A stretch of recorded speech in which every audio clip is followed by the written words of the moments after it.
Bhaskar's area YouTube ఛానల్కు స్వాగతం. KGBV అనగా కస్తూరిబా గాంధీ బాలికా విద్యాలయాలలో పనిచేస్తున్నటువంటి వారికి ప్రస్తుతం ఉన్నటువంటి ప్రభుత్వం శుభవార్త తెలియజేసింది.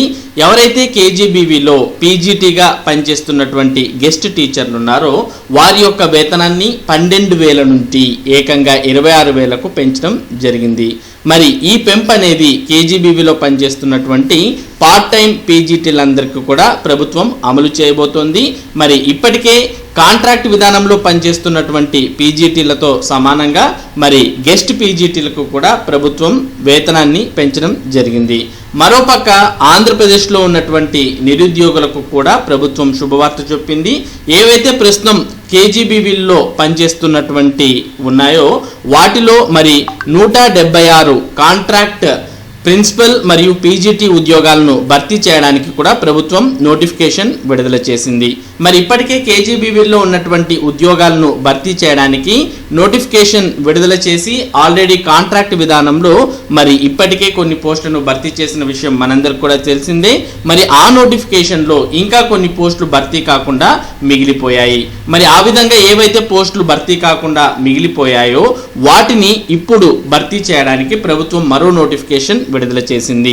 ఈ నోటిఫికేషన్ ద్వారా మొత్తం 176 పోస్టును భర్తీ చేస్తున్నారు. ఈ 176 పోస్టులలో మరి ప్రిన్సిపల్ అలాగే పీజీటీ పోస్టులను భర్తీ చేస్తున్నారు. మరి ఈ నోటిఫికేషన్లో సిఆర్టీ పోస్టులు అనేవి ఉండడం లేదు. కేవలం ప్రిన్సిపల్ పీజీటీ పోస్టులను మాత్రమే ప్రభుత్వం ఈ నోటిఫికేషన్ ద్వారా భర్తీ చేయబోతోంది.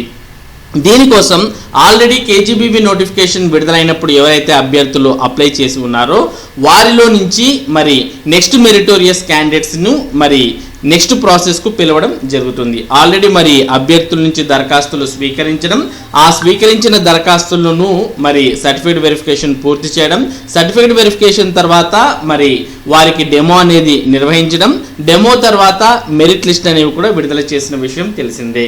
మరి ఇప్పుడు ఏవైతే ఉద్యోగాలు ఖాళీగా ఉన్నాయో ఆ పోస్టులను భర్తీ చేయడానికి మరి ఆ మెరిట్ లిస్ట్లో ఉన్నటువంటి తదుపరి మెరిట్ క్యాండిడేట్ను మరి ఇప్పుడు ఈ పోస్టును భర్తీ చేయడానికి పిలవబోతున్నారు. కాబట్టి ఎవరైతే ఆ కేజీబీవీ నోటిఫికేషన్లో త్రుటిలో ఉద్యోగాన్ని మరి వదులుకున్నారో అటువంటి వారికి ఇప్పుడు ఇది మంచి అవకాశం అని మనం చెప్పవచ్చు.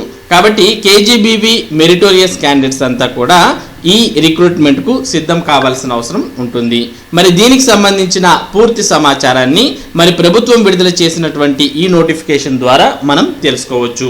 ఇక్కడ చూస్తూ ఉన్నాం, KGBV filling up of the leftover vacancies of principal PGTs except CRT post in the KGBV with next meritorious candidates అంటూ ఇక్కడ మనం చూస్తూ ఉన్నాం. మరి ఈ నోటిఫికేషన్లో మొత్తం 176 పోస్టులను భర్తీ చేస్తున్నారు. ఆ పోస్టుల్లో ప్రిన్సిపల్ పీజీటీ పోస్టులు మాత్రమే ఉంటాయి, సిఆర్టీ పోస్టులు అనేవి ఉండవు అనే విషయాన్ని ఇక్కడ పేర్కొనడాన్ని మనం గమనించవచ్చు. ఇక మనందరికీ తెలుసు, ఇది వరకు విడుదలైనటువంటి నోటిఫికేషన్లో 1,555 ఉద్యోగాల భర్తీకి నోటిఫికేషన్ విడుదల చేయడం జరిగింది. మరి వీటిలో దాదాపుగా అన్ని పోస్టులు భర్తీ చేశారు. కేవలం 176 పోస్టులు మాత్రమే భర్తీ కాకుండా మిగిలిపోయాయి. మరి ఏవైతే అలా భర్తీ కాకుండా మిగిలిపోయినటువంటి పోస్టులు ఉన్నాయో ఆ పోస్టును భర్తీ చేయడానికి ఇప్పుడు ప్రభుత్వం నోటిఫికేషన్ అనేది విడుదల చేయడం జరిగింది. మరి ఈ నోటిఫికేషన్ ద్వారా వివిధ జిల్లాల్లో ప్రిన్సిపల్ మరియు పీజీటీ పోస్టులను ప్రభుత్వం భర్తీ చేయబోతోంది. ఏవైతే అప్పుడు భర్తీ కాకుండా మిగిలిపోయినటువంటి పోస్టులు ఉన్నాయో ఆ పోస్టులను ప్రస్తుతం భర్తీ చేస్తున్నారు. మరి ఏ జిల్లాలో ఎన్ని పోస్టులను భర్తీ చేస్తున్నారో అనే సమాచారాన్ని కూడా మరి ఈ నోటిఫికేషన్లో ఇవ్వడం జరిగింది. ఇక్కడ మనం చూస్తూ ఉన్నాం వేకెంట్ పోస్టులు అంటూ మరి పీజీటీ పోస్టులు అలాగే ప్రిన్సిపల్ పోస్టులు ఎన్ని ఉన్నాయి అనే విషయాన్ని ఇక్కడ ఇవ్వడం జరిగింది. మొత్తంగా ఇక్కడ చూస్తే టోటల్ మనం చూస్తూ ఉన్నాం 176 పోస్టులను ప్రభుత్వం ఈ నోటిఫికేషన్ ద్వారా భర్తీ చేయబోతోంది. మరి వీటిలో మనం జిల్లాల వారీగా ఎక్కడెక్కడ ఎన్ని ఖాళీలు ఉన్నాయి అనే విషయాన్ని మనం ఇప్పుడు ప్రస్తుతం చూద్దాం. మరి మొత్తంగా ఇక్కడ చూసినట్టయితే 176 పోస్టులు అనేవి దీని ద్వారా భర్తీ చేస్తున్నారు. మరి మొత్తం సమాచారం కావాలి కాబట్టి నేను దీన్ని మరి జూమ్ ఇన్ చేశాను. మరి దీంట్లో మొత్తం సమాచారం మనకి ఇక్కడ కనిపిస్తుంది. మొదటగా మనం శ్రీకాకుళం జిల్లాకు సంబంధించి ఫస్ట్ ఇక్కడ చూద్దాం. మరి శ్రీకాకుళం జిల్లాలో ప్రిన్సిపల్ పోస్టులు 2 ఉన్నాయి. ఇక పీజీటీ పోస్టులు మరి English 1, maths 2, physics 3, chemistry 1, botany 3, zoology 3, history లేవు, ఎకనామిక్స్ లేవు, సివిక్స్ లేవు, కామర్స్ లేవు, ఎంపీహెచ్డబ్ల్యూ లేవు, ఎంఎల్టీ లేవు, పిఎస్టిటి లేవు, అలాగే ఫిజియోథెరపీ లేవు, ఏఎండ్టీ లేవు, సిఎస్సి లేవు, అలాగే మరి రిటైల్ మేనేజ్మెంట్ లేవు, అగ్రికల్చర్ లేవు, జిఎఫ్సి లేవు. మరి గ్రాండ్ టోటల్ ఇక్కడ పీజీటీకి సంబంధించి 13 పోస్టులు, మరి మొత్తం 15 పోస్టులు శ్రీకాకుళంలో ప్రభుత్వం భర్తీ చేయబోతోంది. ఇక విజయనగరంలో అయితే పిఎస్టిటి 1 పోస్ట్ ఉంది, ఇక జిఎఫ్సి పోస్టులు 8 ఉన్నాయి, మొత్తం పీజీటీ పోస్టులు 9, మొత్తం 9 పోస్టులు భర్తీ చేస్తున్నారు విజయనగరంలో. ఇక విశాఖపట్నంలో చూస్తే ప్రిన్సిపల్ పోస్టులు 6 ఉన్నాయి, పీజీటీ ఇంగ్లీష్ లేవు, మ్యాథ్స్ 2 ఉన్నాయి, ఫిజిక్స్ 4 ఉన్నాయి, కెమిస్ట్రీ లేవు, బాటనీ 3, జువాలజీ 2, హిస్టరీ లేవు, ఎకనామిక్స్ లేవు, సివిక్స్ లేవు, కామర్స్ లేవు, ఎంపీహెచ్డబ్ల్యూ లేవు, ఎంఎల్టీ 1 ఉంది, పిఎస్టిటి, ఫిజియోథెరపీ, ఏఎండ్టీ, సిఎస్సి, రిటైల్ మేనేజ్మెంట్, అగ్రికల్చర్ లేవు. జిఎఫ్సిలో 1 పోస్ట్ ఉంది. మొత్తంగా అయితే పీజీటీ పోస్టులు 13, అన్ని కలిపి 19 పోస్టులను మరి విశాఖపట్నంలో భర్తీ చేస్తున్నారు. ఇక నెక్స్ట్ మనం ఈస్ట్ గోదావరికి సంబంధించి చూసినట్టయితే మరి పీజీటీ ఇంగ్లీష్ 2 పోస్టులు ఉన్నాయి, పీజీటీ హిస్టరీ 1 పోస్టు, ఎకనామిక్స్ 2 పోస్టులు, సివిక్స్ 3 పోస్టులు, కామర్స్ 1 పోస్ట్ ఉంది. మొత్తంగా 9 పోస్టులను మరి ఈస్ట్ గోదావరిలో భర్తీ చేస్తున్నారు. ఏలూరులో అయితే అసలు ఏ పోస్టులు కూడా లేవు, కాబట్టి ఏలూరు జిల్లా వారు మరి ఇక్కడ ఏమీ ఆశించాల్సిన అవసరం లేదు. ఇక ఎన్టీఆర్ జిల్లా చూసినట్టయితే పీజీటీ ఫిజిక్స్ 1 పోస్టు మాత్రమే మరి ఎన్టీఆర్ జిల్లాలో భర్తీ చేస్తున్నారు.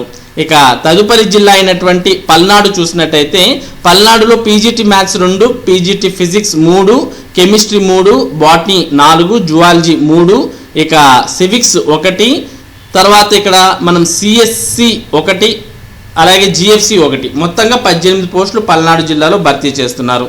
ఇక ప్రకాశం జిల్లా చూసినట్టయితే మరి ప్రిన్సిపల్ పోస్టులు 2, maths 3, English 3, maths 3, physics 5, chemistry 3, botany లేవు, ఇక జువాలజీ 2, హిస్టరీ ఎకనామిక్స్ లేవు, సివిక్స్ 2, కామర్స్ లేవు, ఎంపీహెచ్డబ్ల్యూ లేవు, ఎంఎల్టీ 1 పోస్టు, అలాగే నెక్స్ట్ ఇక్కడ సిఎస్సి 2 పోస్టులు, అగ్రికల్చర్ 1 పోస్టు, జిఎఫ్సి 3 పోస్టులు, మొత్తంగా 25 పీజీటీలు 2 ప్రిన్సిపల్ పోస్టులు, మొత్తం 27 పోస్టులను ప్రకాశం జిల్లాలో భర్తీ చేస్తున్నారు. ఇక నెల్లూరులో చూసినట్టయితే chemistry post 1, botany PGT post 1, ఇక నెక్స్ట్ ఏఎండ్టీ 1, తర్వాత జిఎఫ్సి 2, మొత్తంగా 5 పోస్టులు నెల్లూరు జిల్లాలో భర్తీ చేస్తున్నారు. ఇక చిత్తూరు జిల్లా చూసినట్టయితే PGT English 1, PGT physics 1, PGT chemistry 1, next PGT zoology 2, తర్వాత పీజీటీ ఎకనామిక్స్ 1, ఏఎండ్టీ 1, తర్వాత జిఎఫ్సి 4, మొత్తం 11 పోస్టులు చిత్తూరు జిల్లాలో భర్తీ చేస్తున్నారు. ఇక నెక్స్ట్ మనం వైఎస్ఆర్ కడపకు సంబంధించి చూస్తే ప్రిన్సిపల్ పోస్టు 4 ఉన్నాయి, నెక్స్ట్ ఫిజిక్స్ పోస్టులు 2 ఉన్నాయి, తర్వాత జిఎఫ్సి 2 పోస్టులు ఉన్నాయి, మొత్తంగా అయితే 8 పోస్టులు భర్తీ చేస్తున్నారు. అందులో 4 ప్రిన్సిపల్ 4 పీజీటీ పోస్టులు. ఇక అనంతపురం జిల్లా చూస్తే ప్రిన్సిపల్ పోస్టులు 2, మరి English 4, maths 2, physics 3, chemistry 7, botany 2, zoology 3, ఇక హిస్టరీ పోస్టులు లేవు, economics 4, civics 3, MPHW 2 post, commerce 2 పోస్టులు, ఎంపీహెచ్డబ్ల్యూ 3 పోస్టులు, తర్వాత ఎంఎల్టీ 1 పోస్టు భర్తీ చేస్తున్నారు. ఇక ఫైనల్గా జిఎఫ్సి 1 పోస్టు, మొత్తంగా 35 పీజీటీ పోస్టులు, 2 ప్రిన్సిపల్ పోస్టులు, మొత్తం 37 పోస్టులు అనంతపురం జిల్లాలో భర్తీ చేస్తున్నారు. ఇక కర్నూలు జిల్లా చివరగా చూసినట్టయితే ప్రిన్సిపల్ పోస్టులు 3, ఇక maths 1, physics 8, chemistry 1, next commerce 1, తర్వాత ఎంఎల్టీ ఎంపీహెచ్డబ్ల్యూ లేవు, ఎంఎల్టీ 1 పోస్టు, అగ్రికల్చర్లో లేవు, జిఎఫ్సి 2 పోస్టులు, మొత్తంగా 17 పోస్టులు కర్నూలు జిల్లాలో భర్తీ చేస్తున్నారు. ఇక అన్ని పోస్టులు చూస్తే మొత్తం 176 పోస్టులను మరి ప్రభుత్వం ఈ నోటిఫికేషన్ ద్వారా భర్తీ చేస్తోంది. ఇందులో 157 మరి పీజీటీ పోస్టులు ఉంటే 19 ప్రిన్సిపల్ పోస్టులు ఉన్నాయి. మరి ఈ పోస్టులన్నింటినీ ఎలా భర్తీ చేస్తున్నారు అనే విషయాన్ని మనందరం కూడా ఇప్పుడే చెప్పాం. మరి ఆల్రెడీ అప్లై చేసినటువంటి వారి యొక్క మెరిట్ లిస్టులలో ఎవరైతే లాస్ట్ టైం ఎక్కడికైతే ఆగిపోయిందో తర్వాత ఉన్నటువంటి మెరిటోరియస్ క్యాండిడేట్ను పిలవడం జరుగుతుంది. ఒకవేళ ఆ మెరిటోరియస్ క్యాండిడేట్ కూడా దీనికి ఆబ్సెంట్ అవ్వడం లేదా ఇష్టపడకపోతే ఈ ఉద్యోగం చేయడానికి తర్వాత నెక్స్ట్ ఉన్నటువంటి క్యాండిడేట్కు ఈ ఉద్యోగం ఇవ్వండి అంటూ ఇందులో పేర్కొనడం జరిగింది. మరి ఇప్పుడు ఎందుకు ప్రభుత్వం ఈ నియామకాలు చేపడుతోంది అంటే కేజీబీవీలో మరి రాబోయే రోజుల్లో 10వ తరగతి అలాగే ఇంటర్మీడియట్ విద్యార్థులకు పరీక్షలు మార్చ్ లేదా ఏప్రిల్ 2024లో జరగబోతున్నాయి. మరి విద్యార్థుల యొక్క భవిష్యత్తును దృష్టిలో పెట్టుకొని ప్రభుత్వం ఏవైతే ఇప్పుడు లెఫ్ట్ ఓవర్ వేకెన్సీస్ ఉన్నాయో వాటిని మరి మెరిట్లో ఉన్నటువంటి తదుపరి అభ్యర్థులతో మరి ప్రిన్సిపల్ పీజీటీ పోస్టును ప్రభుత్వం భర్తీ చేయబోతోంది. దీనికోసం మొత్తంగా 4 స్టేజెస్ ఇవ్వడం జరిగింది. స్టేజ్ 1, స్టేజ్ 2, స్టేజ్ 3 అంటూ అలా మనకు ఇవ్వడం జరిగింది. మొత్తం 3 స్టేజెస్ ఉన్నాయి ఇక్కడ. స్టేజ్ 1లో మరి ఎక్కడెక్కడ వేకెన్సీస్ అనేవి ఉన్నాయి అనేవి గుర్తించడం జరుగుతుంది. మరోసారి మరి వేకెన్సీస్ అన్ని గుర్తించిన తర్వాత సబ్జెక్ట్ వైజ్గా క్యాడర్ వైజ్గా మరి వేకెంట్ పోస్టులు అనేవి మరి ప్రభుత్వం తెలియజేయడం జరుగుతుంది. తర్వాత మరి ఎవరైతే సెకండ్ మెరిటోరియస్ క్యాండిడేట్స్ ఉన్నారో వారి యొక్క మెరిట్ లిస్ట్ అనేవి తయారు చేయడం జరుగుతుంది. మరి సెకండ్ మెరిటోరియస్ క్యాండిడేట్ ఒకవేళ ఇష్టపడినటువంటి సందర్భాల్లో థర్డ్ మెరిటోరియస్ క్యాండిడేట్ను కూడా మరి అదే రోస్టర్ పాయింట్లో పిలవడం జరుగుతుంది. మరి స్టేజ్ 3లో డిస్ట్రిక్ట్ లెవెల్ కమిటీ మరి కౌన్సిలింగ్ అనేది వారికి నిర్వహించడం జరుగుతుంది. కౌన్సిలింగ్ అనేది ఇక్కడ పేర్కొన్నటువంటి టైం లైన్ ప్రకారం నిర్వహించండి అంటూ ప్రభుత్వం పేర్కొంది. మరి టైం లైన్ను చూసినట్లయితే నవంబర్ 30వ తేదీన సబ్జెక్ట్ వైజ్గా క్యాడర్ వైజ్గా వేకెన్సీస్ ఎక్కడెక్కడ ఉన్నాయి మరి సెకండ్ మెరిటోరియస్ క్యాండిడేట్స్ యొక్క మెరిట్ లిస్ట్ అనేవి తయారు చేయడం జరుగుతుంది. నెక్స్ట్ మరి డిసెంబర్ 1వ తేదీన వారికి కౌన్సిలింగ్ అనేది డిస్ట్రిక్ట్ సెలెక్షన్ కమిటీ నిర్వహించడం.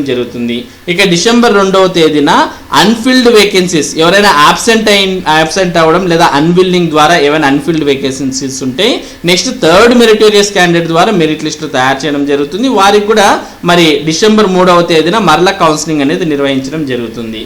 ఇక వారు ఎవరైతే సెలెక్ట్ అయ్యి మరి వారు ఎంపిక చేసుకుంటారో వారిని మరి వారికి ఆర్డర్స్ అనేది ఇచ్చి మరి కాంట్రాక్ట్ అగ్రిమెంట్లోకి వెళ్ళడం జరుగుతుంది. అలాగే వారికి ప్రాంతాలు కూడా అంటే స్కూల్స్ కేటాయించడం జరుగుతుంది. వారు వెళ్ళి డిసెంబర్ 3వ తేదీన వారికి కేటాయించినటువంటి స్కూల్లో జాయిన్ అవ్వాల్సిన అవసరం ఉంటుంది. మొత్తానికి దీనికి సంబంధించినటువంటి సమాచారాన్ని అంతా ప్రభుత్వం స్టేట్ ఆఫీస్ డిసెంబర్ 4వ తేదీకి సబ్మిట్ చేయడం జరుగుతుంది. అంటే ఈ ప్రాసెస్ అంతా కూడా డిసెంబర్ 3వ తేదీకే పూర్తయ్యే విధంగా ప్రభుత్వం ఇక్కడ టైం లైన్ని ఇవ్వడం మనం గమనించవచ్చు.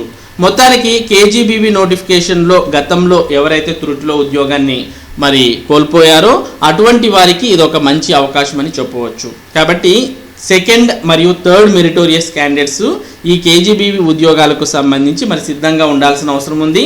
టైం కూడా ఎక్కువ లేదు. డిసెంబర్ 3వ తేదీ కల్లా ఈ ప్రక్రియను ప్రభుత్వం పూర్తి చేయబోతోంది. ఇక మరోపక్క కేజీబీవీలో పనిచేస్తున్నటువంటి పీజీటీలు ఎవరైతే ప్రస్తుతం గెస్ట్ లేదా పార్ట్ టైంగా పనిచేస్తున్నటువంటి పీజీటీలు ఉన్నారో వారి యొక్క వేతనాన్ని ప్రభుత్వం 12,000 రూపాయల నుంచి 26,759 రూపాయలకు పెంచడం జరిగింది.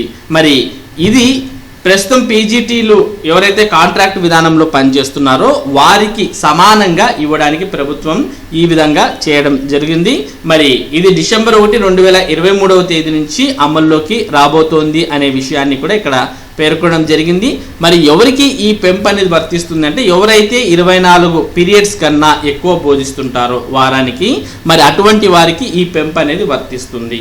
కాబట్టి డిసెంబర్ 1, 2023వ తేదీ నుంచి మరి ఈ పెంపు వర్తిస్తే వారు జనవరి 1వ తేదీ నుంచి మరి ఈ పెరిగినటువంటి వేతనాన్ని అందుకోబోతున్నారు. మరి ఇది ముఖ్యంగా కేజీబీవీలో పనిచేస్తున్నటువంటి పార్ట్ టైం పీజీటీలకు శుభవార్తని మనం చెప్పవచ్చు. మొత్తానికి కేజీబీవీకి సంబంధించినటువంటి 2 విషయాలు ఈరోజు ప్రభుత్వం తెలియజేసింది. ఒకటి పార్ట్ టైం పీజీటీలకు మరి 12,000 నుంచి 26,000 రూపాయలకు వేతనం పెరగడం, మరొకటి మరి కేజీబీవీ కాంట్రాక్ట్ విధానంలో 176 ఉద్యోగాలను భర్తీ చేయడానికి ప్రభుత్వం నోటిఫికేషన్ విడుదల చేయడం జరిగింది. మరి ఇది కేజీబీవీలకు సంబంధించినటువంటి ముఖ్యమైన సమాచారం.